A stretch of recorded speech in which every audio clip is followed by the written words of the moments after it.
పేరు అట్లా స్థిరంగా ఉండిపోయింది కదా. ఎల్విఎస్ఆర్కే ప్రసాద్ గారు ఆ కొండ పైన ఈ టీ స్టాల్స్ ఇట్లాంటివి ఉంటాయి కదా చిన్న చిన్నవి, ఆ సిస్టమ్ ని ఏర్పాటు చేసింది, ఎక్కువ మంది బతకడానికి ఏర్పాటు చేసింది ప్రసాద్ గారు. ఇది ఇదివరకు ఈవోగా చేసినటువంటి ప్రసాద్ గారు, ఆయన పేరు స్థిరంగా ఉండిపోతుంది. అట్లాగే అక్కడ వసతి గృహాల ఏర్పాటు ఇది ఒకళ్ళు చేశారు, స్థిరంగా ఉంటది.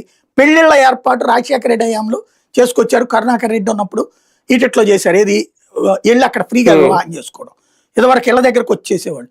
అట్లాగే స్వామివారిని ఇళ్ల దగ్గర కళ్యాణాలు చేయడం, అది అప్పట్లో చేశారు.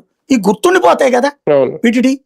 ఇవాళ రోజున మంచినీళ్ళు ఫ్రీగా ఇస్తున్నారు, గుర్తుండిపోతాయి కదా. అక్కడ లోపల ప్రసాదాల క్యూ లైన్లు కట్టించారు, గుర్తుండిపోతాయి కదా. మీ గుర్తింపు ఏంటి మీ తరంలో?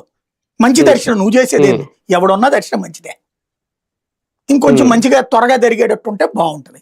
అదేమి కామన్ ఏం కదా. బేసిక్ గా దర్శనాన్ని నేను బాగా చేయించాను అని అంటూ నువ్వు, అది సిబ్బంది సహజ సిద్ధంగా చేస్తారు.